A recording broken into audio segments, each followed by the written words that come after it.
Facebook. Hello, Facebook. Marcus here. Wow, what happened to the camera? The camera all of a sudden just zoomed in on me. I don't know why that did that. I don't know if it's a setting that I clicked. Like my face is like, wow. Okay, I didn't mean to do that. But hasn't done this in a while. For some reason, I have to do a little Google to figure this out. But I'm live. It is Friday the morning, June 4th. Friday, June 4th. Just to rain a little bit later today. It rained overnight a little bit. I'm a little wet outside. It is about 9:30 in the morning. Good morning to everybody tuning in. Appreciate the support. I wish I could control or know how to control the zoom in here. 'Cause for some reason I was live and then it zoomed in on me. I don't know how it did that. So I don't understand those controls. But let's see. Going to talk about the weekend. And going to talk about two things that are the same but a world of difference. Pretty interesting stuff. So that's that. Let's see. Whoever's had a great week this week, and I'm going to have a great weekend this weekend. It is going to be a nice, it's going to be our warmest weekend of all. It's going to be in the 90s this weekend and sunny, pure sun in 90s. So I'm looking forward to that. I like that kind of weather. As long as I get my run in early in the morning, that's key. I'm an early riser, so that should be no problem for me. So good morning, everybody tuning in. We're talking about two things today that are the same exact thing, but a world of difference. So that's going to be interesting. It's going to prelude to our wine dinner on Monday. This weekend, Elmville Streets, I have no idea if they're open. I'm assuming the weekend, Saturday and Sunday, they're open. I have no idea about tonight.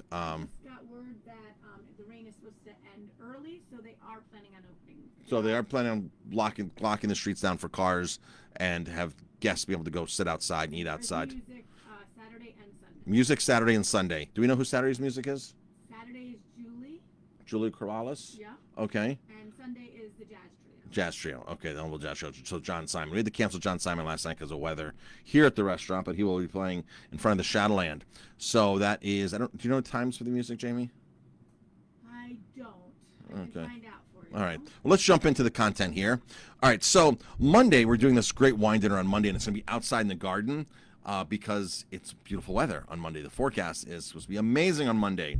Jamie and I are going up Sunday to watch Justin play ball, his team play ball, because might he pitch, Jamie, or we don't know. Well, they start playing tonight, so it depends on how many pitches he gets in today and tomorrow. But if you've been following Justin, he had ACL surgery back in December. In January, towards ACL in December, had surgery beginning in January, and then just got cleared at the beginning of May to play ball again. So he's back on the mound, and he's playing for the Jamestown Tarpa Skunks, which is a collegiate league, and they have their first game tomorrow, and we're going to go check out a game on Sunday in Elmira. We'll be back Monday morning, and of course tonight, Monday's wine dinner. So. Everybody, if you're tuning in, just drop a comment, #live, or where you're tuning in from. That always helps, and it helps other people see these lives as well. So, one of the wines we're featuring this week is on Monday. Two of the wines we're featuring are Sauvignon Blancs. We're featuring two Sauvignon Blancs at the dinner, and some of you might say, "Well, that's boring. Two Sauvignon Blancs. Like, why would you do two Sauvignon Blancs?" And a lot of people are saying, "Well, I don't like New Zealand." So we're not doing either one of those. We're not doing New Zealand Sauv Blanc, and we're not doing the same Sauv Blancs. So Jamie and I love to pride ourselves on serving wine where we've personally been to the vineyard. And Turnbull happens to be one of those vineyards we've been to in Napa Valley. So this is Napa Valley Sauvignon Blanc, 2019 vintage. This is California. This is what California Sauvignon Blanc tastes like. Now, this is totally different than New Zealand Sauv Blanc, like totally different than New Zealand Sauv Blanc. Now, Sancerre is another form of Sauv Blanc. This is neighbors to Sancerre in France, and they're making great Sauv Blanc there too as well, which is totally different than California, which is totally different than New Zealand. So most people who drink Sauv Blanc are typically used to the New Zealand Sauv Blancs, a very grassy, grapefruity, citrusy, very flavorful, fruit forward. But these Sauvignon Blancs are nothing like that. If we had to compare anything to New Zealand, it would be the French one, just the acidity, the crispness. But these are really interesting because we're going to be serving 2 Sauvignon Blancs side by side. And Turnbull is an awesome wine. This wine probably retails for about $30 a bottle. We actually pour this by the glass. Now, this is one of our house wines. It will be on tonight. It will be on tonight? Yes. What are we charging a glass for this? Do we even know yet? It's going to be a couple dollars more than our normal $10 glasses. But it's $30 in the store if you were to buy this in the store retail. If you were to buy this in a restaurant, especially in New York City, you're looking at $70, $80 a bottle. So we're going to have this by the glass. We got a good deal on this. We bought a lot of cases of it. So switching distributors. So we got a really good deal on 5 cases or more. So that's the story with that. So this is going to be on by the glass. We've been to the vineyard. We've seen what they've done. Great vineyard in Napa. Napa is one of those places that no matter how many times you go, you want to go again. Jamie and I can't wait to get back to Napa. We can't wait to get back to Italy, and hopefully Italy is progressing forward and moving forward with all of that travel and everything. So 2 Sauvignon Blancs. We're doing a Côtes du Rhône, and we have another bonus wine coming in. It's not a bonus wine; it's the 4th wine, which is undetermined yet. It's $29 for 4 wines and a dish. 29, right? Yep, 29. So $29 for 4 wines and a dish. Is that what we advertise it at? I think we advertised it at that. 29. Okay, good.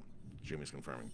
So literally, if you bought this wine in a restaurant, it's going to be $60, $55, $60 in New York City. It's easily a $70, $80 bottle. So you're getting some Turnbull Sauvignon Blanc on Monday's dinner. You're getting this French Sauvignon Blanc, a nice Côtes du Rhône, and something else that we're going to pick out.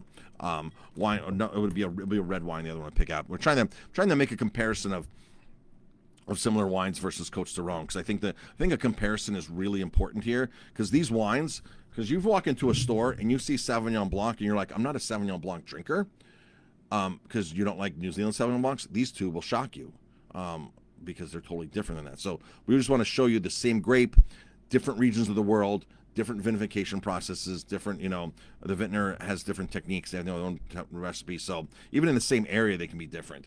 But this is a great example of 2 Sauvignon Blancs that are totally different from each other and totally different than the standard Sauvignon Blanc, New Zealand Sauvignon Blancs that are out on the market. So it'd be kind of a really cool thing if you want to check out that difference. If you already know, then you already know. But if you don't, it's pretty cool.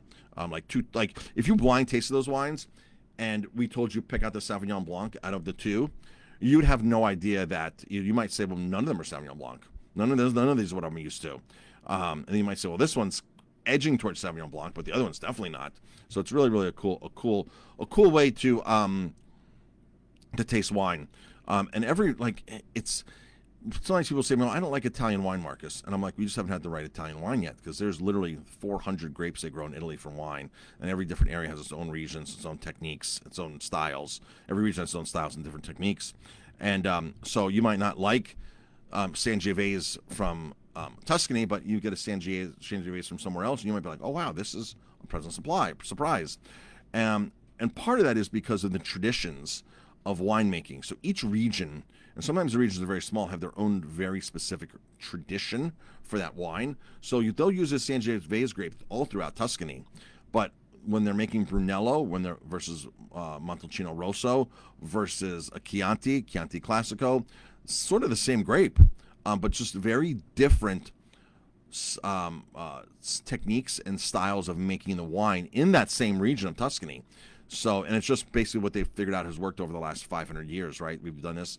We've figured this out 2, 3, 4, 500 years ago, so we're going to keep doing it. And nobody can break the law, basically. It's one of those things. So, $29, 647-3000 reserve for that. Crab mac and cheese is our $9.99 this week. And there's our Sunday special is lobster and shrimp scampi. Not lobster shrimp scampi, it's lobster scampi. I got a lot going on today. I've been in the office since 5:30. Slow down. James telling me to slow down. I'm literally, phones ringing, texting. Airbnb check-in here soon. I got people landscaping there. We're doing some maintenance inside, so I'm all over the place. I've already been to the store 3 times today and back and forth to the Airbnb twice. And the company delivered the mulch to the wrong spot. After we were specific, wait for somebody. The guy literally dumped it. I missed him by literally probably 2 minutes. No exaggeration, 2 minutes. I missed the guy that came and dumped the mulch, and he dumped it in the wrong spot. He goes, well, I dumped it where... I go, you're supposed to wait. He goes, well, I dumped it where where I could see the last one was where it was cleaned up, I said, well, we cleaned it up for a reason because we didn't want it there. It's not going there. Now we have to move it. And I have a check-in at noon today. And I said, I'm the one who now, I said, literally waiting 2 more minutes. You were instructed to wait 2 more minutes. 2 more minutes would have saved me a lot of aggravation. Now I have to get guys on this to move all this mulch to where it's supposed to be, where you could have easily dumped it there and it would have been there for us. And I said, I wish you would have waited. I really wish you would have waited. So that's another thing that's on my mind right now. Everybody have a great weekend. I have an update on the streets. Okay, Jamie has updates. Okay, so official time for the streets this weekend, Friday and Saturday 5 to 9. 5 to 9, Friday and Saturday. Sunday 2 to 7. 2 to 7. And music will start Saturday at 6 and Sunday at 2:30. Sunday 2:30, Saturday at 6. Music, live music here in Elmville Streets. Pass that on, share that, come on down. They, as far as I know, they've waived the open container law, so you're allowed to walk up and down the street, up on Canal Street, with a drink and go to, as far as I know, they did it last year and they're supposed to be the same this year. I'm just not 100% sure, but they were supposed to waive the open container law. So that's it, folks. Got to get going. Talk to everybody later. Have a great day and safe weekend and fun and exciting weekend, and get out and enjoy the weather.